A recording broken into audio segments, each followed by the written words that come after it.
The Confidence Coach with Wendy J Holloway. Being confident means knowing who you really are, what you want, and how to get it. Join Wendy J as she explores all things confidence, from fearful to fearless. Hello, everyone. I'm so excited to introduce to you Belinda Waites. She will set your hearing straight because she is joining us from her business at Hear Right Canada here in Okotoks. Hello, Belinda. Thank you for joining me today. Yeah. Hi, Wendy. How are you today? Doing so good. I'm so excited because I don't always get to interview friends, but I consider you my friend. Me too. Thank you. Do you mind if we just start with your journey? What brought you from South Africa all the way to Canada, and how did you make your way to Okotoks specifically? We wanted to leave South Africa basically just due to the crime and just lack of opportunity. We had our son at the time. He was just a newborn. So we managed to immigrate. We came to Calgary. And then I was in hospitality and tourism in South Africa. And so I didn't actually want to work nights and weekends. We didn't have any daycare. We didn't have any family. We really didn't know too much. Yeah. And I ended up meeting a girl who said she could watch my little boy 2 days a week for me, which was beautiful. And so then I had daycare that I was comfortable with. So I actually went looking for a job that was 2 days a week during office hours. And I found a job in a hearing clinic doing the reception. And then I fell in love with the industry and then managed to study from there, worked in Calgary, and then 4 years ago, opened up the clinic here in Okotoks. Beautiful. Was there some moment with the hearing world that made it really personal to you, or made it so that, yes, this is what I want to do, not just as a receptionist, but I want to go into this field full on? Yeah, there were many. I can't say as a receptionist when I was there, I really just liked it. I've always liked talking to people. I think everybody has so many fascinating stories if we just listened, if we just listened to everybody. And so, yeah, I've always liked chatting to people. So that was part of it because you get to talk to people, you get to hear their stories, you get to interact with them and see what's important to them regarding their hearing needs. And so it was just an easy transition, to be honest, at that point. There was nothing personal at that point. It was more just, this is a great way to help people. It's a very rewarding career. Yeah, thank you. It is rewarding. Something that those of us who have all of our hearing don't realize how hearing loss can impact somebody's confidence, their relationships, the quality of their overall life. What can you share with us about that? It's really tough because I always think you don't know what you don't know, right? And if you have a mild hearing loss, it can be very progressive. It can start. When we talk about hearing loss, there's almost this misconception that people think you can't hear anything. Right. And it's not the case. You can still hear, and in quiet, if you have what we call a high frequency hearing loss, you can still generally have an amazing conversation with someone. But it's when you're going out into noise that your hearing loss really starts to impact you, because you'll hear someone's talking, but because you're missing key speech frequencies and speech sounds, you're not necessarily catching what they said. So you're not actually understanding what they said. And so just with even a mild high frequency hearing loss, you may not even know you have one, but you'll be getting anxious when you're in a restaurant or out with family or friends because you're the one that's not catching everything, or you're, laughing at what wasn't a joke. Right. And so then you actually, once again, it can cause you to be anxious, and then eventually can stop going, right? Which is a different thing, because then you're dealing with isolation and then things like depression, like that. But even just going back to the hearing sides, when you're not hearing those key speech frequencies, you actually, over a long-term period, you can actually forget that. And right. So if you don't treat your hearing loss early enough, there's something called auditory deprivation where you actually forget the sounds. And so even when you amplify the sound and make it louder, you can't recognize the speech sound. So it's still not clear, right? You can say everything's loud, but I still can't understand what you said. And to me, that's one of the saddest parts about hearing loss is when people wait too long. That's interesting. I didn't quite know that. My children, when they were in their teenage years, had these little frequencies on their phones that they would play. And it was interesting because people over the age of, I can't remember what it was, like 30 can't hear these tones. And people over the age of 35 can't hear these tones. So is it true that no matter what we do, we will experience different frequencies of hearing loss? Yeah, I mean, I don't have stats on everything. I know in Canada, 60% of adults between age 19 and 79 have a hearing loss. But I have actually tested somebody in their early 90s with no hearing loss. Now, I do think that that is a unique person, Right. but it's not to say it can't happen. But I think there is something called presbycusis, which is natural aging of the auditory system. And that occurs any age. It sorts from about 45 onwards. And so, yeah, I think it's quite common as we get older to have progressive hearing loss. But it doesn't mean, I think there's still so much research as into when did it start as well, because we see a lot more people in their 20s, 30s, 40s coming in to the clinic. I wonder how much of that has to do with our earbuds and these kinds of things, because that's a new concept. That's a new technology that we didn't have years and years ago.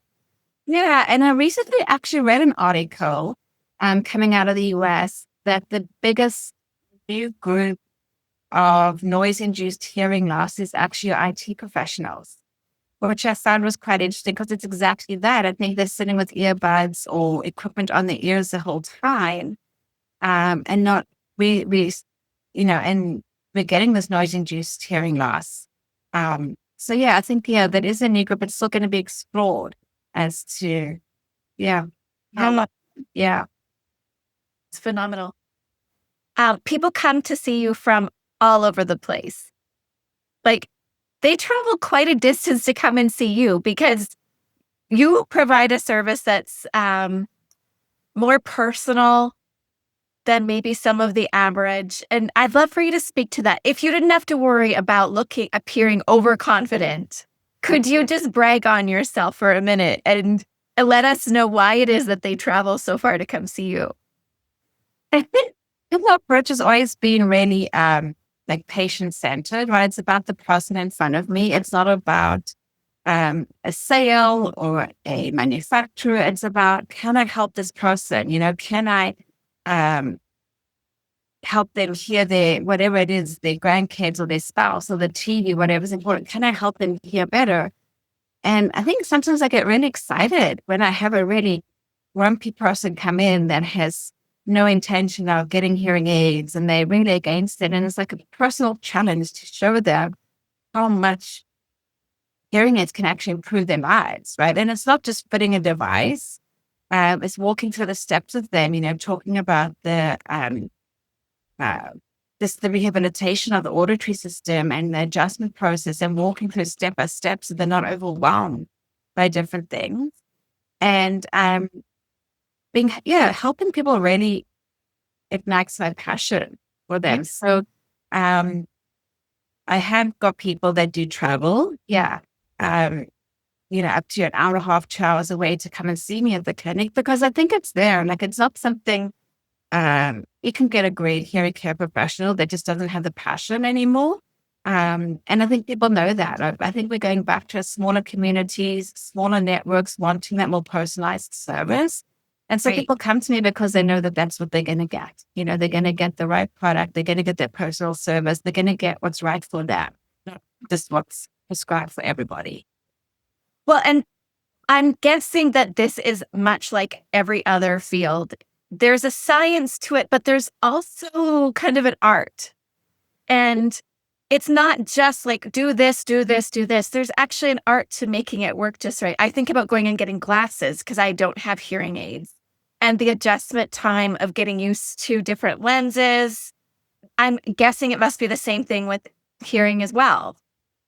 And what made me, I would go one step further and say it's even longer because you're adjusting the whole auditory system, depending on the person's hearing loss and how long they've had a hearing loss, you're adjusting them to the noisy world, common sounds like the sounds of birds or the signal indicator in the car. People had forgotten that there's sounds associated with that. So when you put the hearing aids back in and they're hearing all these sounds, it can be overwhelming at first, or overstimulating to them. So you have to be really careful in number one, how you set the hearing aids, but also how you counsel them on adjusting to all of that. So yeah, there's definitely the optimization of the product, but there's also that personal side of the rehabilitation of the auditory system, the counseling of what to expect and setting correct expectations with the person. Yeah. Okay, well, I would love for people to get to know you a little bit more. I know that you're involved with the Rotary Club here in Okotoks. I know that you love helping people. Can you tell us a little bit more about your involvement in Okotoks specifically and what you like about this community?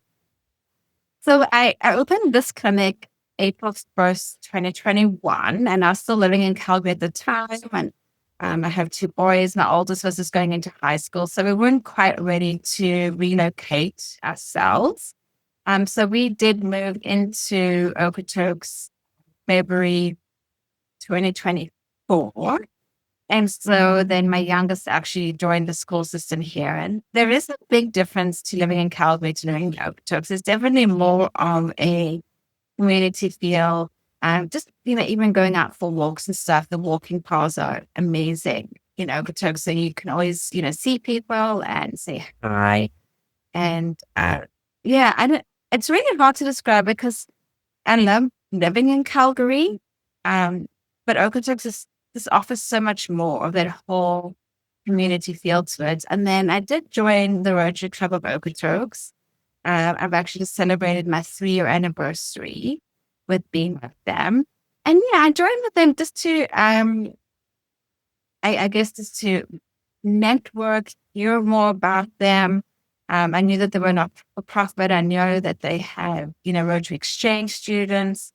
And so I started going to the meetings, and it was great just to meet with, like-minded people that want to service the community, that want to show up for things. So the Rotary Club of Okotoks has some great things. They've just had their annual soapbox derby, which is for the kids. So they have little carts that go down a hill and they race each other. And that's been going on for just over 30 years now in Okotoks, so quite long standing. And the youth program post-COVID is just up and really, really doing well again with the exchange students coming in, which brings in more Rotarians as well. So the more Rotarians we come in, the more projects we can do within the community. And I'm just about to take on July 1st starts my year as president of the Okotoks Rotary Club. So that's kind of new and exciting. Congratulations. That is exciting. How wonderful. Yeah. Yeah. What do you think people would be surprised to know about you? Do you have any hobbies or anything that people might be like, I wouldn't suspect that you would be into that? Oh, I would probably go that I'm a bit of a health fanatic. So I do believe in diet and looking after yourself and disease prevention. To me, that entails everything from what you eat to your environment, your spirituality. So looking after yourself in all aspects. So maybe that would be something that I sort of keep on the back burner, but very focused. Yes. That's for myself and my family. Yeah. We've talked lots about nutrition, you and I. And even though we have different ideas about what works for each of us at this point, I love talking with someone who's open to seeing how much impact we can have on our own well-being with changing our nourishment, our nutrition. Even like, it's really fascinating when you start, if you go onto YouTube and it starts to remember your different likes. So I can't tell you whose YouTube I was on, but I watched it on the mycelium, which is actually the root of a mushroom. Yes. And so it can have these major effects. Number one, they can grow mycelium. I think they said with protein equivalent to an entire cow within 24 hours, with so much less water and impact to the environment. So if you think about, just where we are in the world, like, it's so interesting that there are these products and new things. I mean, mushrooms and obviously mycelium have been around for who knows how long. Yes. We're just discovering how helpful they can be to our bodies and then to the environment and all of. Yes, I love it. Yeah. I think that when we start investigating, especially eliminating inflammation in our bodies, that's the thing that I'm really pursuing. It seems like that is curing so many problems. I wonder if that would even affect hearing. Does inflammation affect hearing? Do you know? At this point, I would go with no, because it's actually the cilia, which is little hair particles in the organ of hearing in the cochlea. And is it inflammation, well, could be, but there's no indication as yet. Right. So it's more than, if you look at the organ of hearing, the cochlear wraps around like a one of a snail, and then the hair particles or cilia that are least protected are actually your high frequencies. And then as it wraps around, it actually heads into your more low frequencies. So it's why we tend to have a more high frequency hearing loss. Not that you can't have a low frequency hearing loss, but it tends to be why age-related hearing loss is more high frequency than low frequency, because they're just less protected and some damage from all the sound. Yeah, that's so interesting. If you were going to go to a concert, knowing what you know about hearing loss, what would you do differently if you go to your younger self that used to go to concerts very loud? Would you do anything different? Take some ear protection. They have some great ear protections out there now. I mean, little buds that you can just stick in your ear, when you're there just to lower the decibel volume that's going in. So probably just taking my ear protection with me and making sure that I protect my ears from those very loud sounds. Because I think when the concert makers, depending on where you are, they're not really worried about the decibel readings and hearing loss. They're more worried about the experience and the people there, I guess. Yeah. Right. Yeah, that's right. They're looking at the short term rather than the long term impact, because it is fun to have music, but long term, if we're having hearing loss, that's not so fun. It's also fun. Yeah. If someone is nervous about their hearing loss and they were kind of just trying to ignore that that's happening, what would you want to suggest to them? I would say it's tough, right? Because we still hear it today, like it's just hearing loss, or I didn't want to come in sooner, or I didn't want to wear hearing aids. And I think you just got to change it person to person, to be brave, go in, have a hearing test, and know that you're protecting yourself long term, not just your immediate communication, but your long term cognitive function as well. I mean, just 2 years ago, they started releasing the results where they have determined that treating your hearing loss is your biggest modifiable risk factor for dementia. And so it's not just hearing loss, right? There's so much more associated with it. Also going back to, if you can't hear, especially in social engagements, you start not wanting to go because you're anxious, they start isolating, so there's depression. So it can really impact your overall health. And so, hearing aids can be really, cool. They're modern devices. Try to get excited about it. But yeah, there is an emotional aspect to overcome. And I think for everybody, it's different. So just say, be brave, go in, go get the test, hear the news. If you have to sit on it, for a couple of months, at least, for sure that's what you have to do. Right. Yeah. That's really that's really good advice. Just face your fear, go and check it out. And then you don't have to worry anymore. Yeah. And maybe, maybe you're just really tired. Maybe that, and you're hearing it, which is fine. Maybe you can hear, but if you can't, just be brave, go have a checkup. At least you know what you're dealing with. And I think sometimes I always say, fear prevents us from living, right? So that fear of is preventing you from doing something, just go do it. Get this test done, and then you can start dealing with the results. Yeah, I like that. The thing that I would be more afraid of than having hearing aids, I think, would be missing all the jokes. Because, if you can't hear very well and you miss all the funny things that are said and you don't get to laugh, that's a whole other kind of loss, that you're losing out on the enjoyment of your friends and family and coworkers, etc. I think that's really important. I go back to Helen Keller, and she famously said that when you lose your eyesight, you lose your connection to objects and things.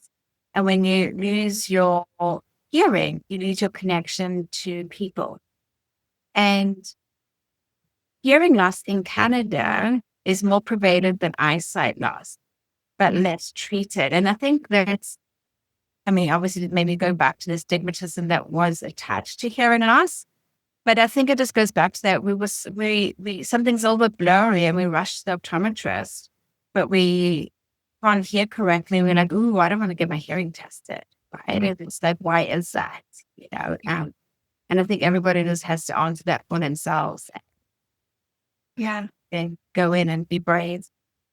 That's powerful, actually, because sight, we give so much value to eyesight, which it's a wonderful thing.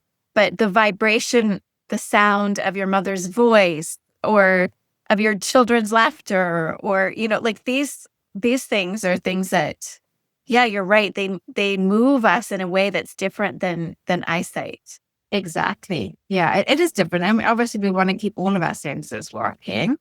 But yeah, I think we've underestimated the importance of hearing for so long that we do need to start focusing on how much it affects us and our overall health in our life. Yeah, right. Well, I know that you have kind of a boutique effect with your business. It's not one of those great big huge stores with a huge, not a big name that everybody knows all over the place. With the boutique approach, some people are afraid it's going to cost a whole bunch more. But I happen to know from conversations with you that that's not the case. That your pricing is very competitive with some of the big brands that somebody might think that they're saving money. But they're also getting all of this personal interaction with you, who has a passion for hearing, etc. Can you just speak to price a little bit for us? Because I think that's the thing that might prevent someone from looking at going into a smaller town, smaller storefront. Well, I think when you're working with someone like myself or someone who's local in a hearing clinic, it's always good to price shop. I mean, I encourage everybody who comes in, check my prices versus someone else and what products. I've never been in favor of one product fits all. So I do think that clients need options, and so make sure that the hearing clinic has different products available from different manufacturers, and then check the prices with, maybe the larger competitors and see. And I know in this clinic in this area, we can be, $2,000 to $3,000 less expensive for exactly the same product and what I think is better service. Right. Absolutely. Well, personal service to me is always better, but yeah. And so I just think, go in. And if a person, is nervous, then like I said, let them get two quotes, yes, it takes a bit more time, but at least then, for sure you're getting a good deal. Absolutely. Yeah. I'm going to have some links with this video so people can check you out and book appointments with you. Is there anything else you want to make sure that people know about you before we sign off for today? I mean, I think it's just, knowing that we're in Okotoks and obviously we're happy to help, even the surrounding areas. So come on, drive on in, come and meet us. And it's a very personal experience. Um, it's your hearing loss. Your hearing loss is unique to you and your lifestyle needs is unique to you. And they will treat you, right? And your hearing loss needs. And so come on in and meet us and go from there. That's so great. Thank you so much for giving me some of your time today, Belinda. I'm excited for people to come and get to know you like I have. Thank you. And thank you for inviting me. It was fun. Yay, it was.